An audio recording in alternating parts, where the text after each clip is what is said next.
Today we're going over congruency, similarity, and angle relationships. Now these are worth 70 points collectively on the SAT, so definitely a concept you need to know. This concept is going to cover a lot of different information, so we're going to try to go over as much as we can today, but definitely one that would be useful to look more into. So our approach to these is going to be to identify congruence, similarity, and angle relationship questions. We're going to break down the question. We're going to build a formula to solve them. And then lastly, we're going to solve a practice question together. So how do you identify these?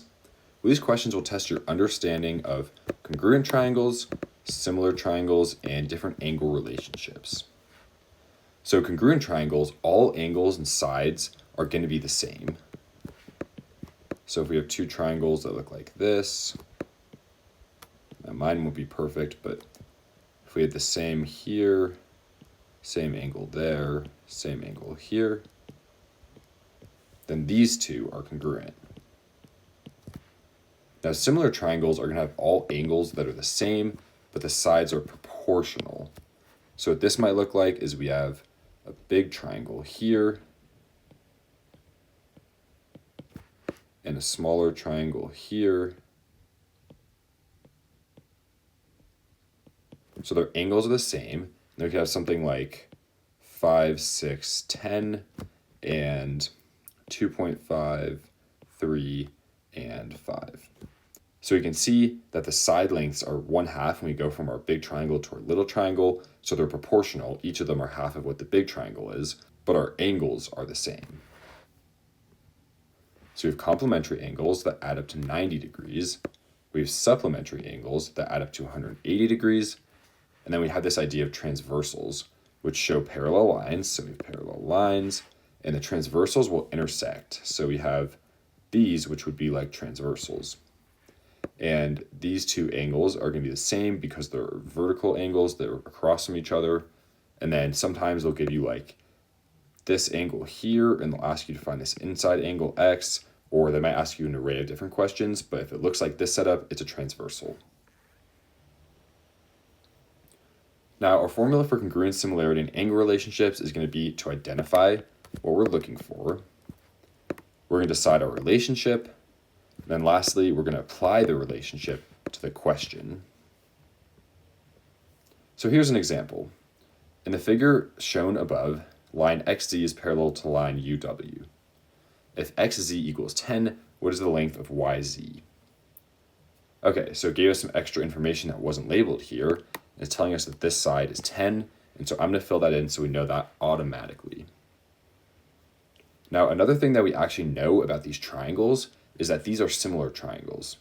And the reason we know that is because they both have right angles, so we at least have one angle that's the same. And they actually share this angle down here. Both triangles use it, and so obviously that's the same. And then lastly, if two angles of a triangle are the same, the third must be the same. And so these two angles are the same. Now, if you remember what we were talking about for congruent triangles have to have proportional sides. And so what I'm going to start by doing is I'm going to start by finding this missing side right here, and then we can try to do our proportional approach.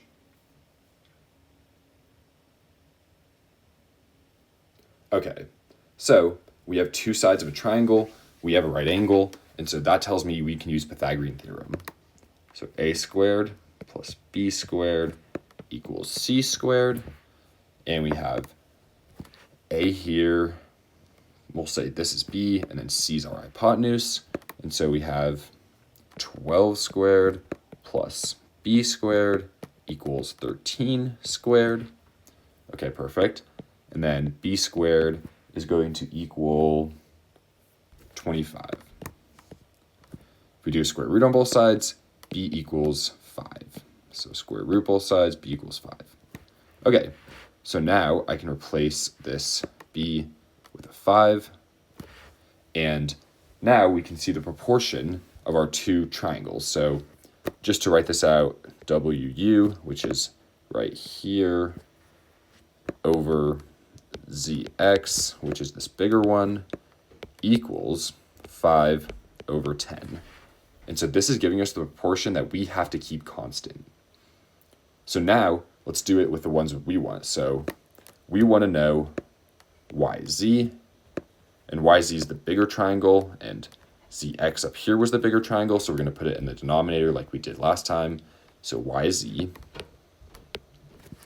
And what we know is we know WY, which is the same side in a smaller triangle. So I'm just going to write this in as 13 over here. And that has to stay true to the proportion that we found of 5/10. So I'm going to do a little cross multiplying, 5YZ.